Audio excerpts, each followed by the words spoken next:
Next, based on charge, the complex compounds classified into three types. Based on charge, the complex compounds is classified into three types. That means complex compounds having possess some charge. Based on that, they can be classified into three types. They are cationic complexes, anionic complexes, and neutral complexes. Cationic complexes, anionic complexes, neutral complexes. What is cationic complexes? If complex possess positive charge, that is called cationic complex. If complex possess negative charge, that is called anionic complex. If complex has no charge, that is neutral complex. See, I will tell here. For example, take CONH3. See, in this example, when it is present in water,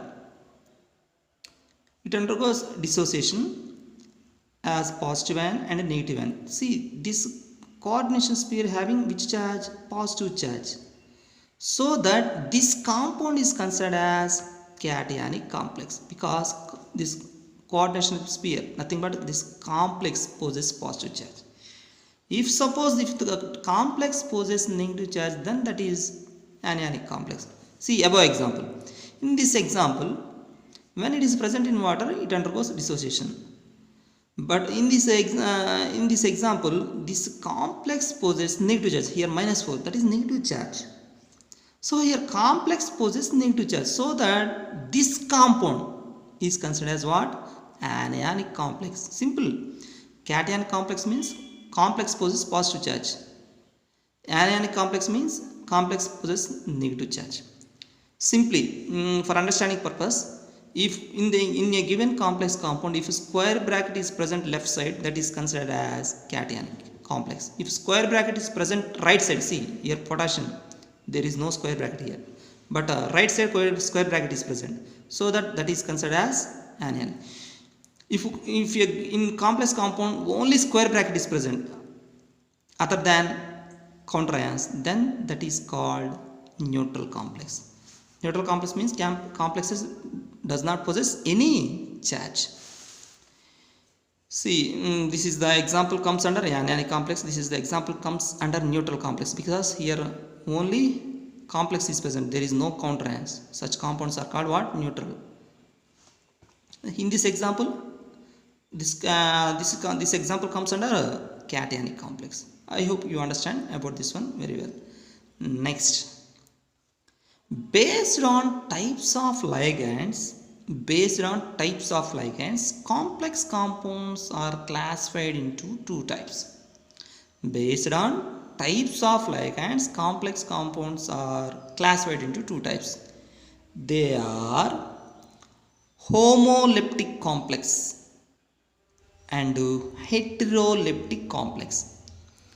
What is the point here? Based on types of ligands. If same type of ligands are present, that is homoleptic.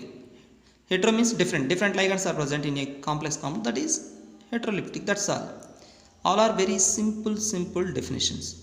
So what is homoleptic complex? The complex compound contains same type of ligands. For example, see K4FeCN6. This Cn is what? Ligand. Here only cyanides are ligands. That means only cyanides are present. So that this comes under homoleptic. Homo means same. Then what about heteroleptic? The complex compound containing different type of ligands. See in this example, CONH3 4 times Cl2Cl.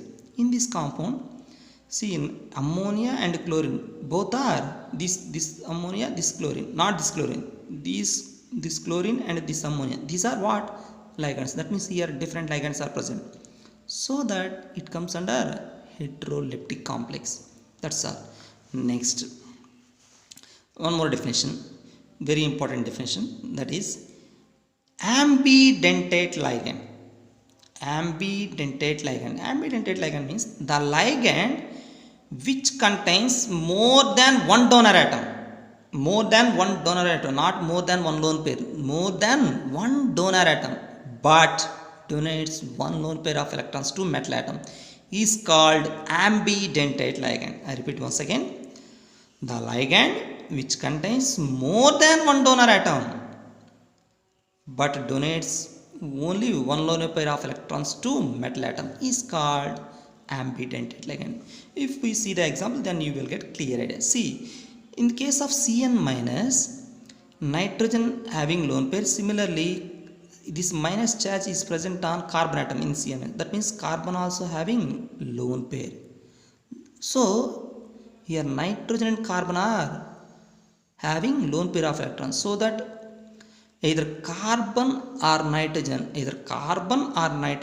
can donate lone pair of electrons to metal atom when it is attached with metal. See, this arrow mark indicates what? Here carbon donates lone pair of electrons to metal. When any substance donates lone pair of electrons, then what happen? Coordination covalent bond will be formed. We know that already. The bond formed by lone pair of electrons is called what? Which bond? Coordinate covalent bond. So in this example, in the above example, carbon donates lone pair of electrons to metal. Here carbon is the donor atom, not nitrogen.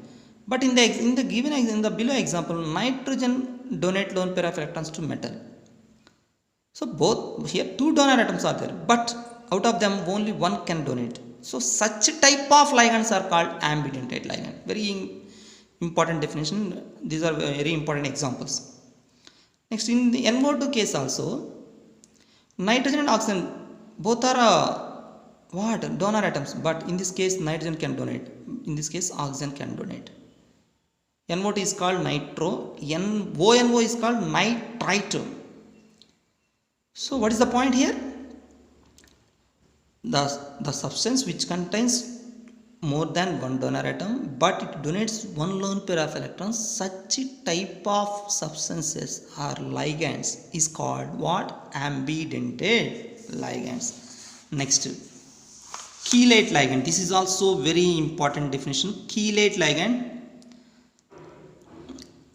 See, definition is, if a ligand donates two or more lone pair of electrons to metal atom, if a ligand donates two or more lone pair of electrons to metal atom, then ring will be formed.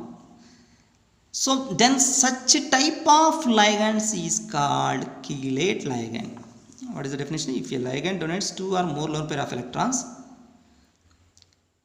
to central metal atom, then ring will be formed. Then such type of compounds are called what? Chelate ligands. See, for example, En. What I told you about En? En is what? Ethylene diamine. What is the formula? CH2, CH2, NH2, NH2. I told you already, in this compound two donor atoms are present. Nitrogen, nitrogen. So this nitrogen can donate lone pair of electrons to metal atom. This nitrogen can donate lone pair of electrons to metal atom when this compound attached with metal in a given complex compound.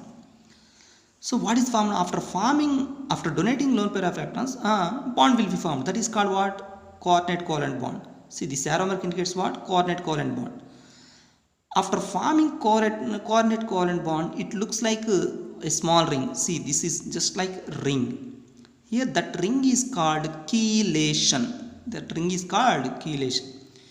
If that ring is formed by a ligand, then that ligand is called what? Chelate ligand. So simple definition, if any ligand donates lone pair of electrons to central metal atom, then if ring will be formed, then that ligands is called chelate ligands. Next, coordination entity. See, what is the definition? The spatial arrangement of ligands. Spatial arrangement means ligands arranged around the central atom spatially. The spatial arrangement of ligands around the metal atom is called coordination entity. That's all. Next, coordination number.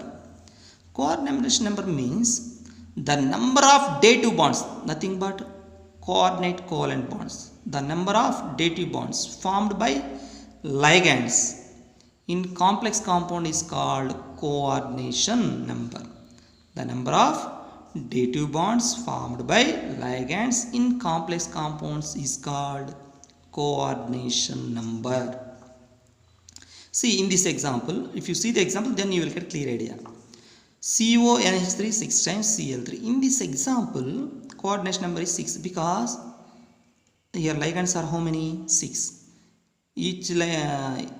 in each ligand nitrogen is the donor atom. That means each nitrogen donates one lone pair of electrons to central atom. Then one coordinate covalent bond will be formed from each nitrogen. Here how many such type of nitrogens are present? 6. So that 6 coordinate covalent bonds will be formed. Then that number is called coordination number. That's all.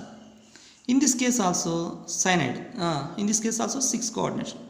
6 coordinate covalent bonds will be formed. Here only 4. Here 3 ligands are present. En means what? Ethylene diamine.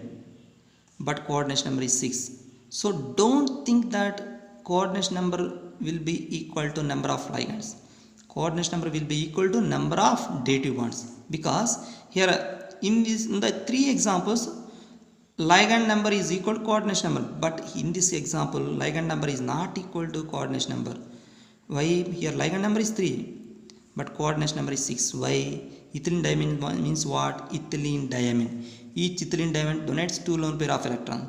That means 2 bonds. So here how many such type of ligands? 3. So each produce 2, then 3 produce 6. So that 6 coordinate covalent bonds will be formed in this compound. So that coordination is how much? 6. So what is the definition of coordination number? The number of dative bonds formed by ligands in complex compounds is called coordination number. So this is all about introduction of complex compounds. Thank you.